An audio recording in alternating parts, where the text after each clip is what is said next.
Hey ladies, I just wanted to come and do a quick recap for our time together last night.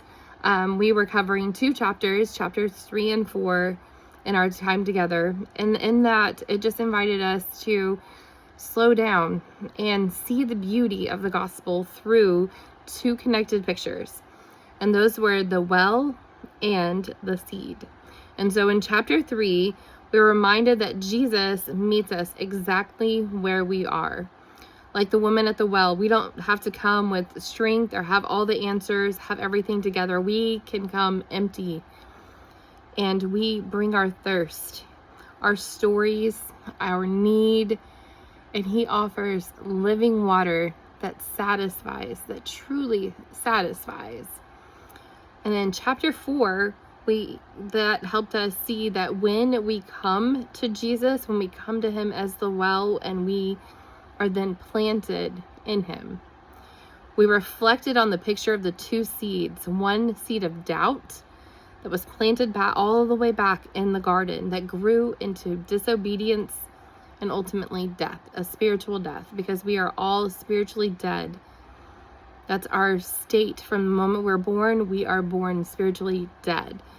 However, there was another seed that was planted by God himself, and it was the promise of redemption through Jesus Christ. And it's in that seed, that promised seed, that it grew faithfully. And it said that Jesus grew in stature. It says that in the scriptures. And then he became the tree. He died on a tree. And the cool thing was that, just think about that seed of that tree had been planted as well, and that tree became the cross, and that's where Jesus died. And so what looked like death became the very means of life, because he says that he's come to give us the abundant life to the full. And together, these two chapters worked together just to show us how beautiful God's design is. So we come to this well, we're empty, and then we are planted in the soil of the gospel, like a seed buried in the ground. This Christian life often begins hidden. You know, those small moments, those unseen things, those ways that God is working and moving to plant and to water and then to grow your faith. And so it begins, we're dying to self, our pride, control, fear, self-sufficiency. It's not lost, but it's our pathway to this abundant life, this life that we are to live. We are reminded that this kind of dying doesn't usually happen in dramatic moments, but it's in daily, just quiet surrender, ordinary obedience, choosing trust over control, worship over self-protection. And woven through it all was hope that death is never the end for a believer. Resurrection is coming. The gardener wastes nothing, not the mess, not the waiting, not the dying. As we continue to reflect on what we studied, here's a question to kind of carry you throughout this week. What seeds are you currently being nurtured in your heart? Is it trust or is it doubt? Is it surrender? Are you totally surrendered to him, or are you still trying to hold on and have control?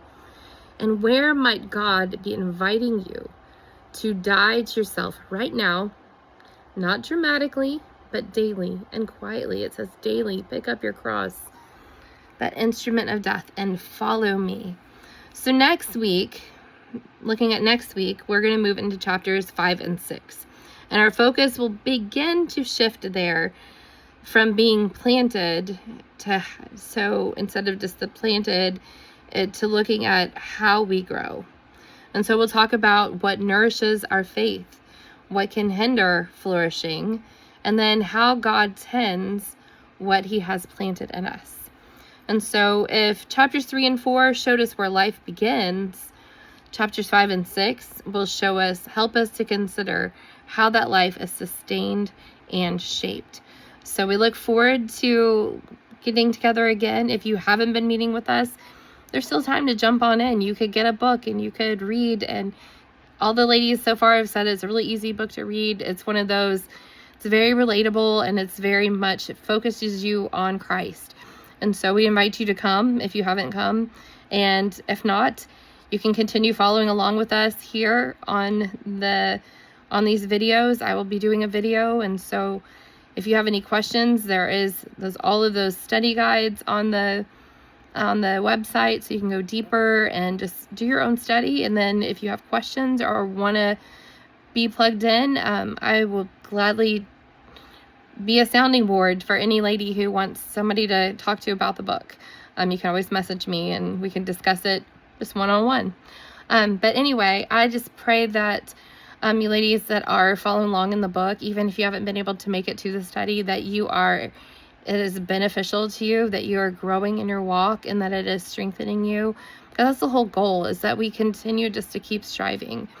Paul says that we strive, that we, fix our eyes on the author and perfecter of our faith, and we just keep running this Christian life, this race. And so I just lift all of you in prayer. I would love to see y'all next week. We will be meeting again Monday at 6:30 at First Baptist Hall Bean. And that is all for tonight. So take care.